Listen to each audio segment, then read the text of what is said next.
How's it going, everybody? So last week for Tag Tuesday, which ended up being more like Tag Thursday morning at 1 a.m., was that derpy throwback tag video. And you know what? You guys liked it. But to be completely honest, I failed pretty bad at that tag video. There were a couple questions that I don't feel I sufficiently answered. Specifically, I didn't show anything I wrote when I was younger. I couldn't find any. But the number of seconds I spent looking for stuff was a grand total of 0. So it's probably my fault. Anyway, my mother was just as disappointed of myself as I was, and she walked into my room and plopped these down in front of me. Guys, I almost don't even want to show you this stuff, but I'm gonna do it because I love you. Let's jump right in. Alright, let's open this up. I'm doing it upside down for you. Our baby's first year. So this is just a calendar highlighting my first year on this miserable earth. I'm just kidding, it's not that bad. Let's see, what do we got here in December? On the 22nd, I held a toy. I held a toy. I ate solid bacon food on the 8th of January. Well, look at that. Tuesday, the 3rd of February, I sat in a high chair and drank from a cup. And according to Mom's notes, those two did not go together very well. I discovered my toes on the 17th of February. And on my birthday in 1998, I ventured outdoors for the first time. I discovered that this was a very bad idea, and that's why I haven't done it again since. Okay, glad that's over with. What is this? Hey, I have an idea. I'm just gonna flip this in post. Wait, watch this. Pretty cool, huh? So now I can read this to you without having to do it upside down. Mystery 1. I was sitting writing a note, and Branch was playing with my planes. He was pretending Hercules was landing in my closet. Then, I heard a loud bang. It was my Furby. Who'd you bring that to me? I said to Branch. He looked all around. Nothing. And I looked under one of my toy boxes, and there it was, my Furby. And then I heard a ee! And then we looked everywhere, and it was my plane. My planner. Oh my gosh. All messed up.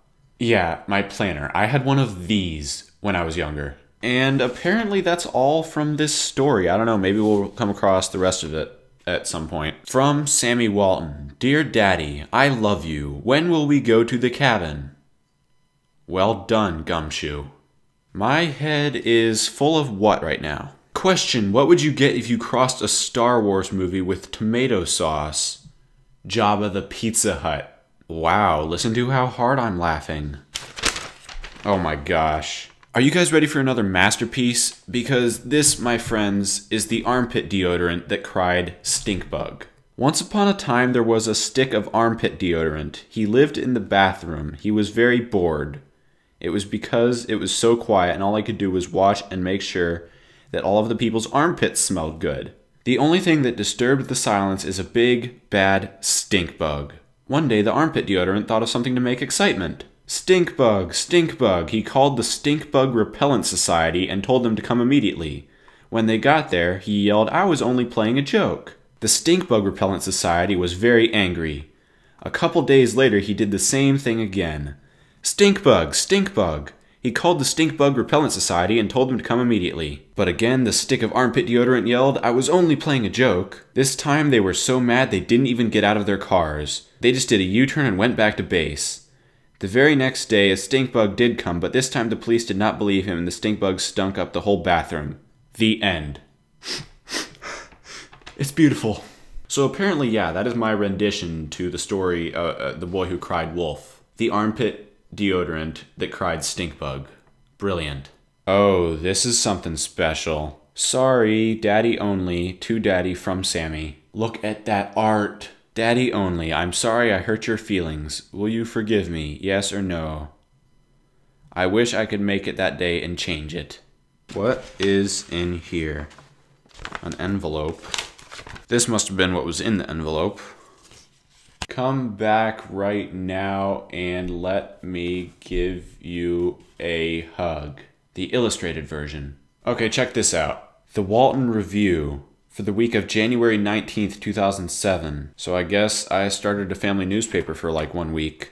Table of contents, page 2, the not-so-front cover. Page 3, Boynton Mart. Front page of the Walton Boys paper. No snow, 6:51 a.m., January 19, 2008. Last night I planned for a snowball fight, snowman making and snow angel making. I dreamed about this mostly because the weatherman said so. Well, very funny weatherman. He said it would snow late tonight, and here I am, 6 or 7 o'clock in the morning, and not a flake of snow, other than the snow melting from 2 days ago. Nice going, David Maddox. Oh my gosh. Thumbs down. There was a 90% chance. All right, let's see what else is in here. Wow. Okay, this is kind of... Okay, wow, stupid. So apparently at this time, I wanted to buy a new PDA. Keep in mind, I wrote these articles. Recently, Sammy has been obsessed with buying a PDA for only $32 and with so many features such as hot sync ability, hot sync software, speller, royal glow. Oh, that's pretty cool. That's the fact that the display lights up. Games and lots more, quotes Sam. Branch has been obsessed with earning money to buy a bag of toys that he wants from Sam. P.S. This is so he can buy the PDA. Sam wants to replace a lot of toys for one new thing. It doesn't necessarily have to be a toy. Okay, I'm beginning to see just how obsessed I was with buying this new PDA. Oh wow, maybe I should explain that back then, PDA meant personal digital assistant and not public display of affection. That's some pretty crucial information right there. So this was the Boyton Marts, presumably a spoof on Walmart. It had a little star in between two halves of the name anyway. It says low price as always. It says sale, sale, sale, pencil box, good condition. It does have Samuel Kent Walton written on it, but rubbing alcohol should take it off. $2. I was trying to sell my Little Tykes foldable picnic table for $25. Green toy salamander, good condition, $1. You know, these are some pretty good buys right here. January 17th, 2008. The Walton boys plus their D-year-old dad went snowball fighting. A very vigorous snowball fight. Then they went and made snowman. Sammy made an angel. Yay, that's all for that. No, I'm serious. I don't want to see anything more from that. Got an old report card. There's me in first grade.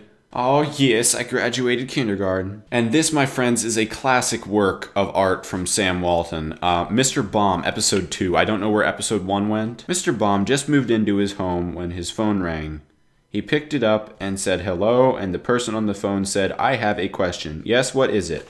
Will you come to the mall with me and catch a bad guy? Sure. He calls himself Luxrow. Spondroff. What? And his partner Ludicrous? Seriously? What? Sure, I'll be right there. And then he went away. When he got there, they tricked him and deceived him and turned him bad. And then they turned around and turned the person who asked him to attack bad. Who's they? I want to know who they are. Then he got caught by a good guy.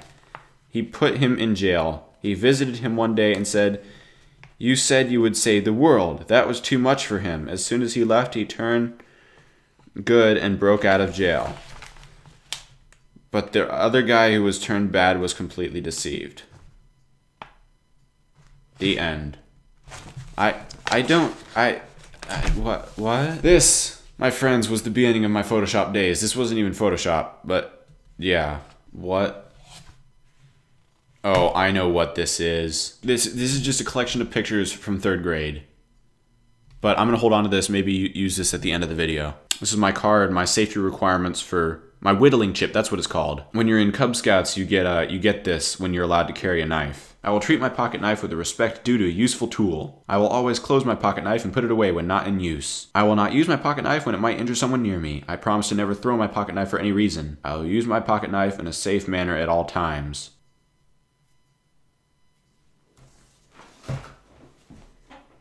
Okay, I think most of what's left in here isn't really worth going over. There's more Cub Scout stuff. No, I don't think there's anything else in there that I want to show you guys. So it's time to wrap this video up. If there's one picture that really sums up my childhood pretty well, it's probably this one. There I am, dressed up for Cub Scouts. Jeans jacked up about 6 inches past my belly button and tucked in my boots. Swag. So I'm gonna let you guys go, but I'll wrap it up by showing some pictures from that 3rd grade slideshow. If you want to hang around and watch them, you can. There won't be too many of them. Thank you so much for watching. I admire you for tolerating not 1 but 2 throwback videos. Like, I don't know, but for me it was kind of painful. I think I'll do the furry friend tag next week. So you'll get to meet Misha. Alright, Sam out.